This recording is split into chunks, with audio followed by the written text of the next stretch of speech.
Bonjour à tous nos affiliés, tous nos abonnés fidèles qui nous suivent régulièrement sur le direct de Marcus ou encore de Stevie lui-même. Nous réitérons notre engagement à continuer à leur côté à édifier la toile et les internautes panafricanistes sur les développements de la géopolitique. En fait, nous avons remarqué que depuis un temps, les analyses géopolitiques africaines restent cantonnées à l'actualité. Elles perdent leur acuité stratégique parce que nous nous faisons prisonniers de l'actualité occidentale.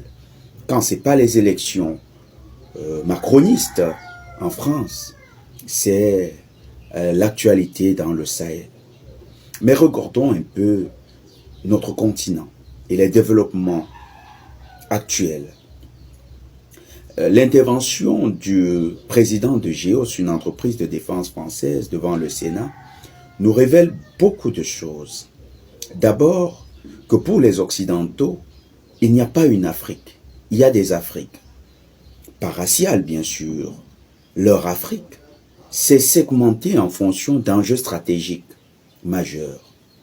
Ils disent que le Sahel, c'est la zone de frottement, la zone où ils sont expulsés. Fait intéressant, ils parlent de l'Afrique centrale. Et leur découpage de l'Afrique centrale laisse plus d'un songeur, si ce n'est déroute le regard qu'on a toujours eu de cette Afrique centrale. Pour beaucoup, l'Afrique centrale, c'est la partie qui va des Grands Lacs jusqu'au Cameroun, à la lisière avec le Nigeria.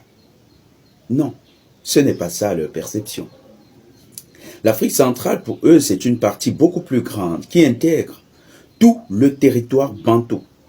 Ils vont y insérer le Zimbabwe. Et donc, l'Afrique du Sud, parce qu'on sait que les territoires du Zimbabwe étaient dominés par les Xhosa.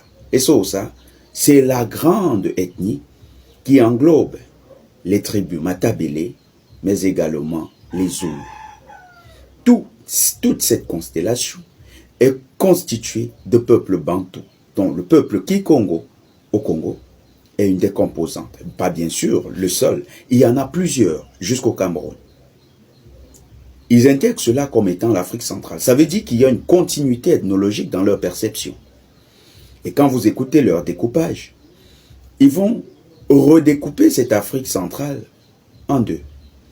Ils vont avoir ce qu'ils appellent l'Afrique australe. Mais revenons sur l'Afrique centrale. L'Afrique centrale a été découpée par les stratèges occidentaux en 4 sous-blocs.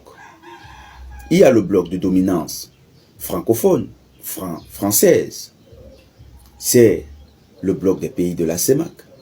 Il y a le bloc de dominance états-uno-otanien, directement états-uno-otanien. C'est le bloc des pays des Grands Lacs.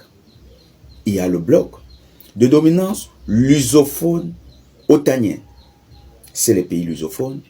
Et il y a bien sûr le bloc qui, quelque part, veut s'émanciper, mais qui était directement administré par les Britanniques. On dira le bloc constitué des puissances du Commonwealth par le passé. C'est le Zimbabwe, la Zambie, une partie de la Zambie, et l'Afrique du Sud.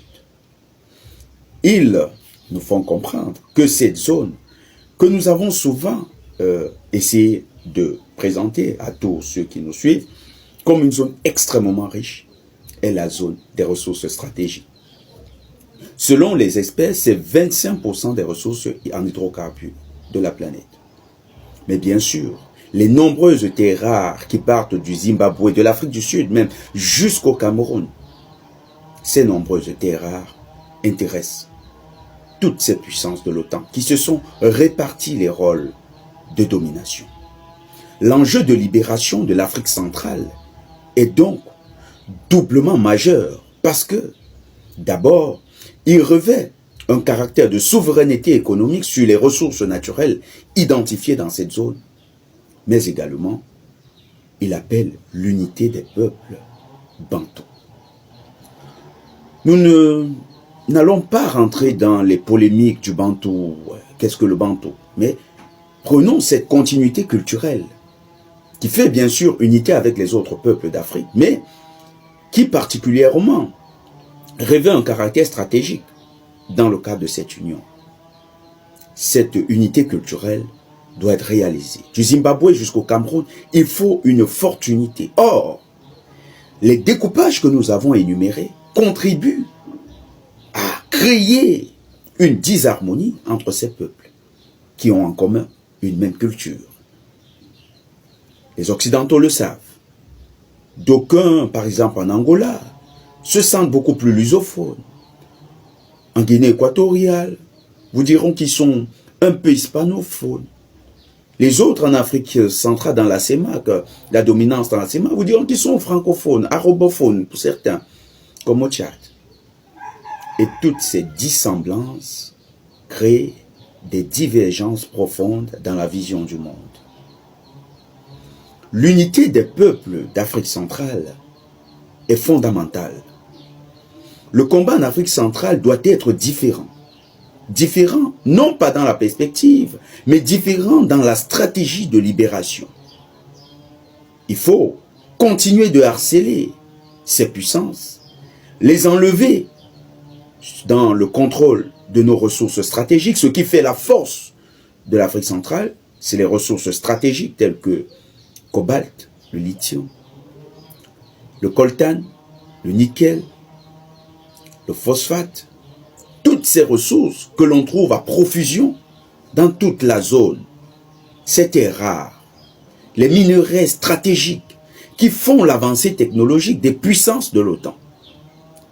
Il faut qu'il y ait toute une approche qui vise à contrôler de manière souveraine ces ressources et à se réapproprier la capacité d'exploitation technologique. Les pays d'Afrique centrale doivent en faire un cheval de bataille. Les politiques en Afrique centrale doivent en faire un cheval de bataille. C'est le plus important. Sortons du train-train imposé par l'actualité occidentale. Cette actualité qui distrait, qui peut-être attire l'attention, mais n'est d'aucun intérêt pour les peuples d'Afrique centrale. Nous appelons les sociétés civiles de toute l'Afrique centrale à s'unir.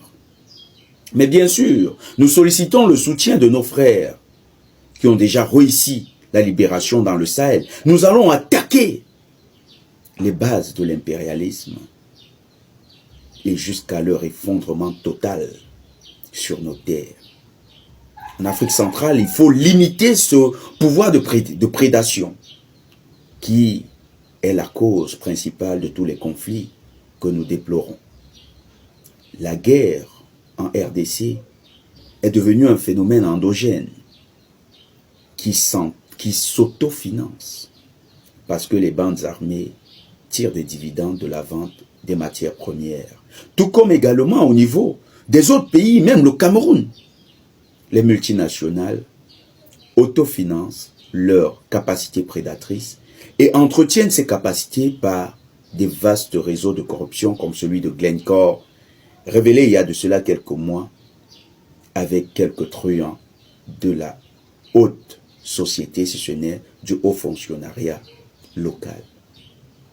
C'est le même schéma dans toute l'Afrique centrale. Les sociétés civiles, nous leur tendons la main. À la tête d'une organisation Shine Cameroun, nous travaillons aujourd'hui à créer une société civile panafricaniste plus forte. Nous lançons cet appel à l'égard de tous les leaders de société civile d'Afrique centrale. Dans les prochains jours, il faut que nous ayons une synergie d'action qui permette de protéger nos ressources naturelles. Attaquons les bases de cet impérialisme et permettons à nos pays de pouvoir conquérir leur souveraineté. L'enjeu, c'est la souveraineté sur l'ensemble de nos ressources stratégiques. Et puis, il y a cette continuité culturelle. Nous voyons de plus en plus en Afrique centrale des mouvements à tendance nationale qui veulent à tout prix montrer qu'il y a une primeur. Le président Bandakani, dans une de ses interventions, disait Ça a toujours été la stratégie du colon lorsqu'il s'adressait sur le cas du Sénégal.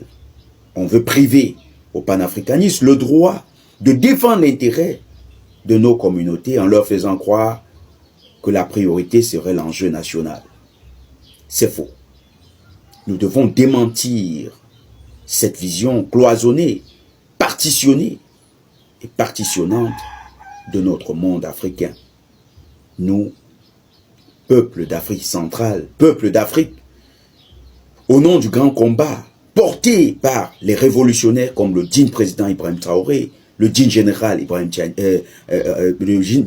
Tchani et le digne colonel Assimi Goïta, nous devons réussir cette libération.